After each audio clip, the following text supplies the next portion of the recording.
Hi everyone, thank you for joining me for today's video. My name's David, I'm a life coach, and I'm hoping I'm making these videos to help you guys better understand, to help you heal and recover from your traumatic experiences that you've had. Before I get started, I'd appreciate it if you haven't already, consider subscribing to my channel down below. Hit the notification bell to let you know when videos come out. I make a few a week, and I encourage all of you to please go down below, ask me questions. I'll try to answer every single person's question, okay? Thank you very much. So, I got asked a question the other day, and I told them I'd make a video about this, so I'm going to. And I'm sorry, but I couldn't find the question again. I don't know if it was deleted, if maybe you're the person who asked it and you deleted it. I just couldn't find it again. But the question went something like this.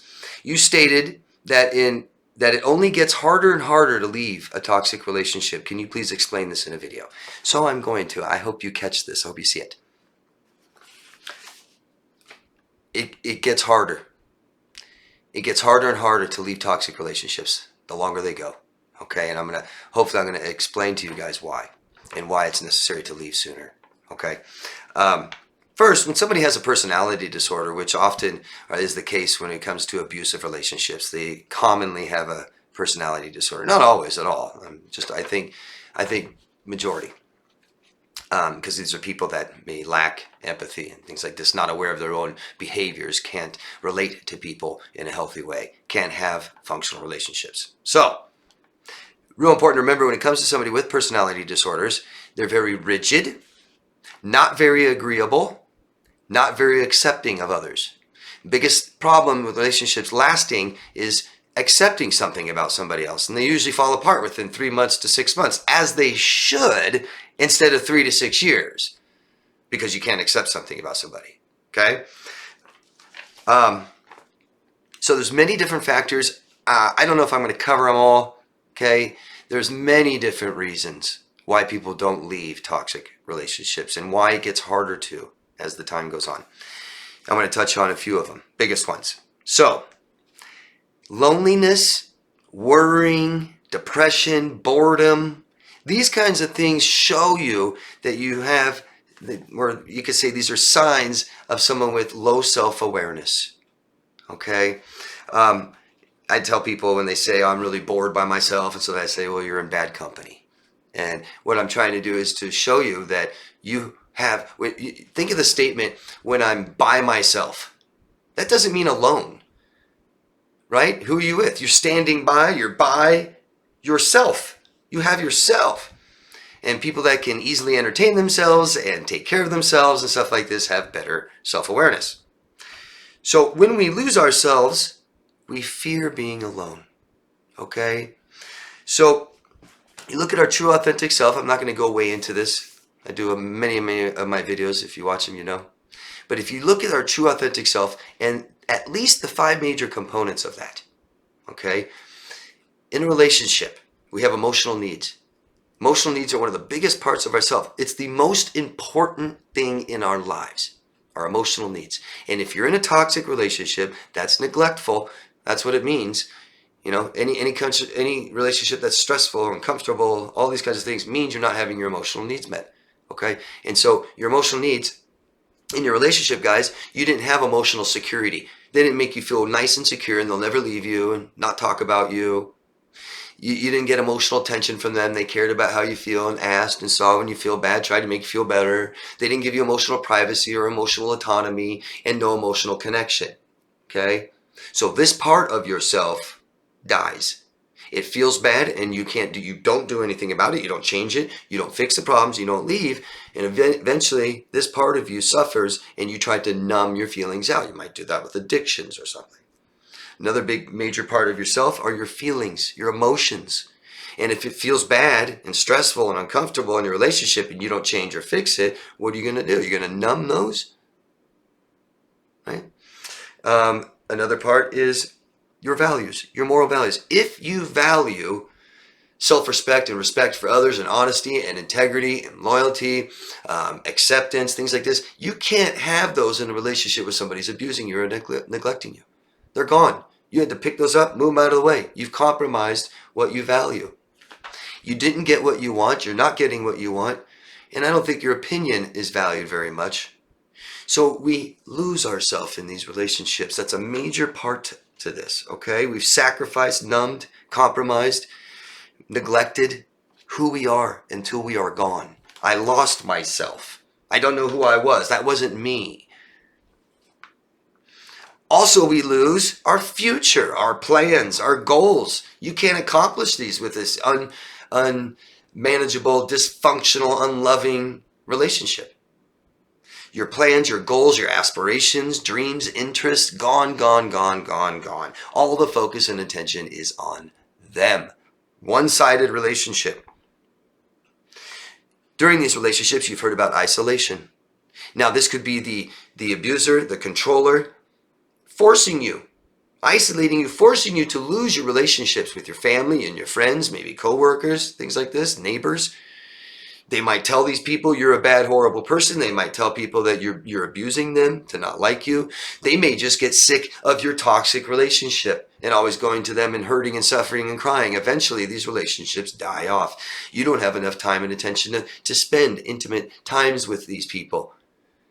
It's always about your abuser. Best way to lose self-respect is to stay in toxic relationships. Best way to lose self-esteem is comparing yourself to others or have your abuser do that for you. The best way to lose self-worth is to go on and go on and go on and never get what you want or need. So as this relationship continues, these get worse and worse and worse. We lose our self-respect and we start disrespecting ourselves even more. We might even hurt ourselves. We lose our self-esteem by comparing ourselves to others and believe that we're nobody, insignificant, not equal. And we're proving that by staying in relationships, by giving to people and not getting in return. No reciprocation, not equal. We are determining that because that is our choice. Dependency. So I've made many videos about the chemical dependency. I call it chemical imbalance that happens in these relationships. Feel free to go back and look. I really get into the chemical process and neurons and what's happening in there if you guys are interested in. Made about a year ago. You can go scroll back and see them. You'll see brain scans in the thumbnail. But there's a chemical imbalance that occurs. And it's about stress and comfort. In relationships where you're neglected, there's stress. Where you're not getting your needs met, you're neglected. You're massive stress if you're getting abused and you feel like you can't stop, can't escape. And that's what typically happens to people that have like CPTSD. CPTSD is stress that I do not know how to make it stop and I do not know how to run away from it, escape it. Okay? The chemicals real quick is we have stress chemicals to help us fight, eliminate stress and danger. And then after we do that, after it's gone, we get the feel-good hormones that come and calm down those stress chemicals and make us feel better. If you're in a relationship where the stress continues and you don't stop it and end it, then these stress chemicals start coming out more and more and more, and the good feel-good hormones don't work as well in your massive anxiety and depression. This happens over time when we're on high alert, when we're walking on eggshells. So that gets worse and worse and worse. Anxiety gets worse, depression gets worse. When you're depressed, you feel like the world is a bad place. Your brain starts taking over and tries to keep you safe. And the best way to keep you safe is using fear. Fear that you're going to get hurt again. Fear that you have no control. Fear that nobody cares about you. And you can't protect yourself. You can't make this stop. You can't get away from it. Don't try. Stay home. Don't trust anybody. Lose your relationships. Don't form new ones. There is a sense of idealizing our abuser if we choose to stay with them. If it's a one-sided relationship all pointed towards them, we are idealizing our abuser, and you can see that in the amount that we invest with no return.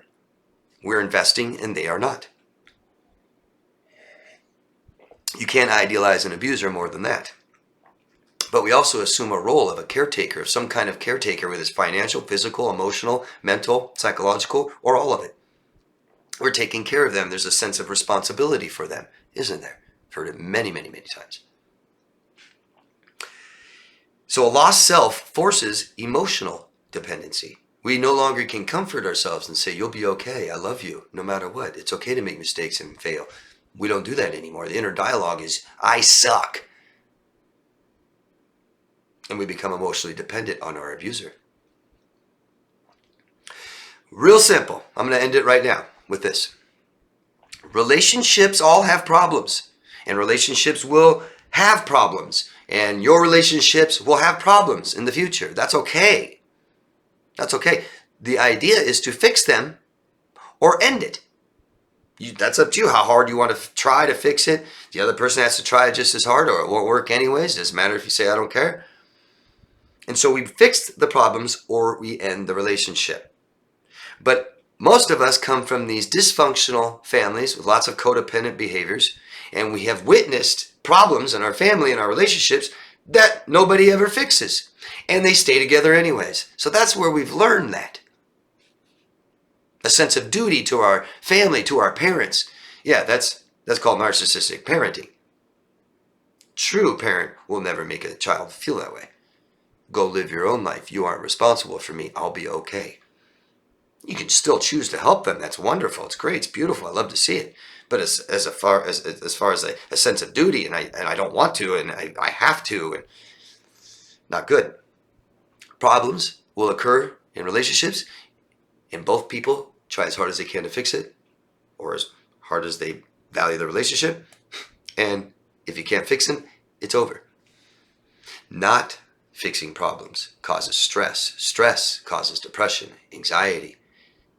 Staying in relationships that aren't functional, that are neglectful, causes low self-esteem, causes low self-respect, low self-worth. And it just gets harder and harder to leave, because what does it take, for one thing, what does it take to leave an abuser?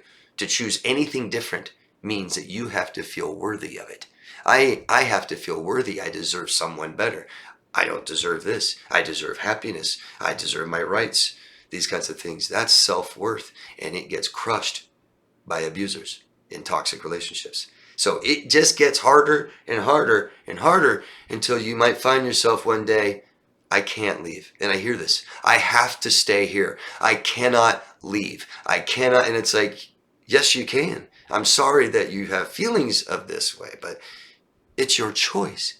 And until you understand that it's your choice, you'll never be able to make the right one for yourself. There is support and help out there for everyone.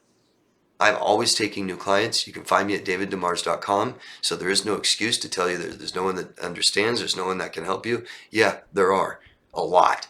And I've seen therapists in every country almost, good ones. I know how to help people with this. So don't do this alone. We need support. Once support starts falling off, you might feel all alone. And the fear of being alone is even worse when you're in fact never alone. You could be in the greatest company of all, being by yourself. By yourself. I hope this video helps you guys understand. I hope the gentleman that asked me this question, I hope this answers your question. Please let me know if you do actually see this video. And everybody ask me questions, please. Ask questions so that you can better understand your experiences. I hope I can help you do that. And like I said, please subscribe, hit the notification bell, share this with someone else, and ask questions. And always love yourself first, guys. Okay? See you again later.